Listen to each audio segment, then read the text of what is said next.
gbogbo yín mọ̀ báyìí wípé àwọn Nigerian army wọ́n attack ilé Chief Sunday Igboho, wọ́n release fire non-stop, wọ́n fire non-stop. Àmọ́ nǹkan tó ti ṣẹlẹ̀ báyìí, àmọ́ nǹkan tó ti ṣe fún àmì ẹni tí wọ́n ti bà á, àmọ́ bóyá casualties ti wà. Ẹ jọ̀ọ́ gbogbo wa tá súnmọ́ Ìbàdàn, tá wà nítòsí Ìbàdàn, tá wà ní ti ilé Chief Sunday Igboho, ẹ jọ̀ọ́ ẹ jẹ́ ká dìde kí gbogbo wa pariwo fún ayé. Chief Sunday Igboho lọ bá anybody, wọn ò bá anybody jà, wọn ò pààyàn, wọn ò yọ̀bẹ, wọn ò gúnbẹ, wọn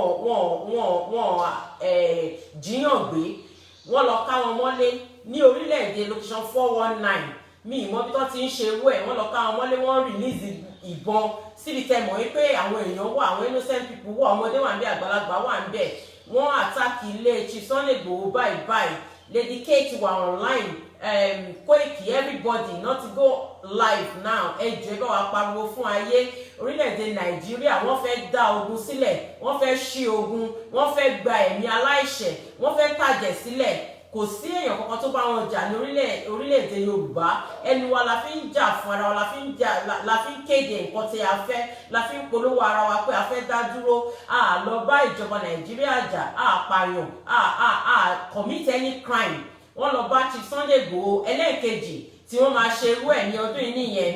Ẹ jọ̀ọ́ ẹ bá mi pariwo fún gbogbo ayé wípé ní báyìí àwọn Nigerian soldiers wọ́n lọ attack Chief Sunday Igboho nílé wọn, wọ́n release bullet non-stop, wọ́n fire non-stop, wọ́n yìí ṣe lọ lọ́wọ́ báyìí. Àmọ́ casualties tó ti wà, àmọ́ nǹkan tó ti ṣẹlẹ̀, àmọ́ èèyàn tó ti ṣèṣe.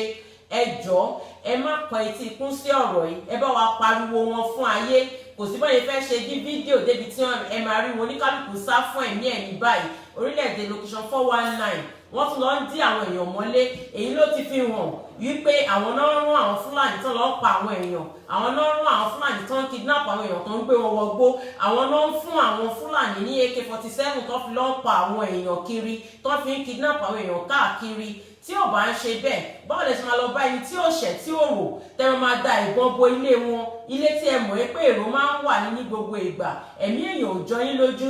I've come live this morning to let the whole world know that Chief Sunday Igboho has been attacked right now.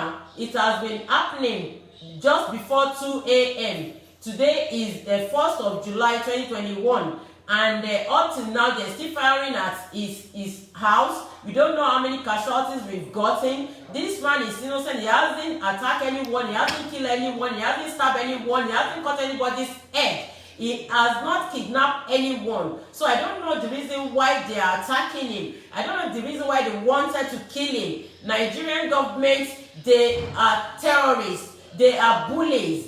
They left the Fulanis that are kidnapping, that are killing, that are raping.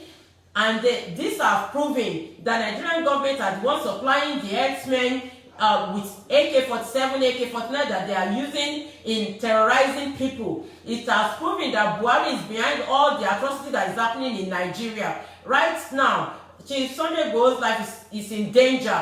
The lives of those people that are in that building are in danger. We don't know how many people have been shot. We don't know how many people that have been killed. Please, I want everyone who is listening to this now to share it. Let the whole world know the kind of country Nigeria is. Let the whole world know what Nigerian governments are doing to the citizen. This is not a country. This is actually a pit hole. It is a shit hole country. I don't know why they let the criminals and they are terrorizing the innocent people. This is not right. The whole world needs to stand up and face Nigeria right now. Enough is enough. Is it a crime that we want to self-determine our life? Is it a crime that we want to stand alone? Is it a crime that we want to depart from Nigeria? Is it a crime that we Yorubas want our freedom? I don't know what we have done that is a crime. If it's truly there is human rights, I believe this is the right time for the UN and the UK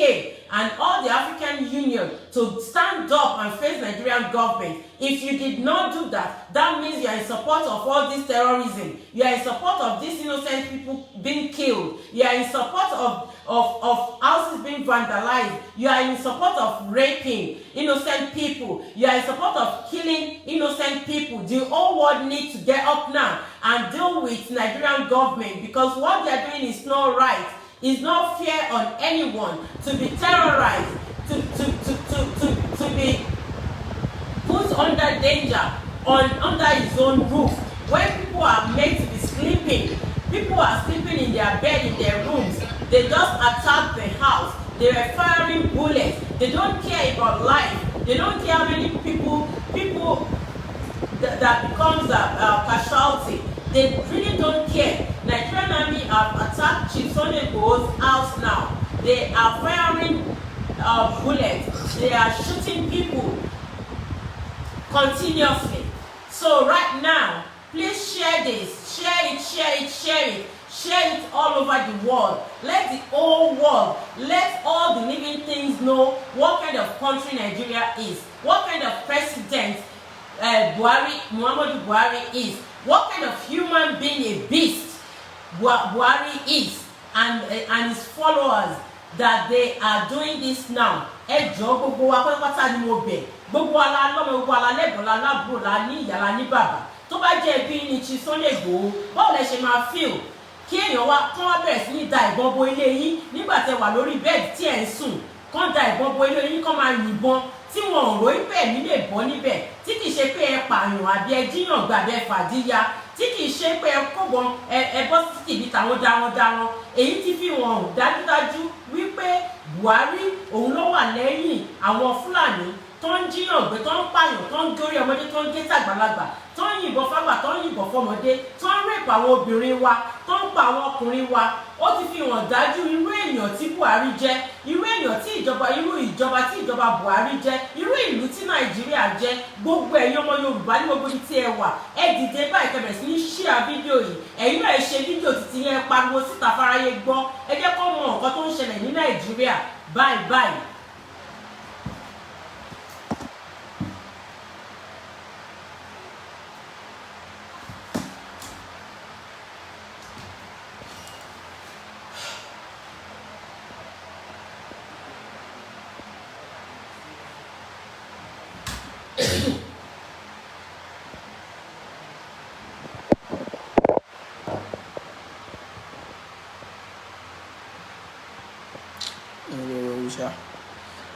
Gbogbo ẹmọ káàárọ̀ oòjíire ọ̀rọ̀ lẹ́tí gbọ́ yẹn.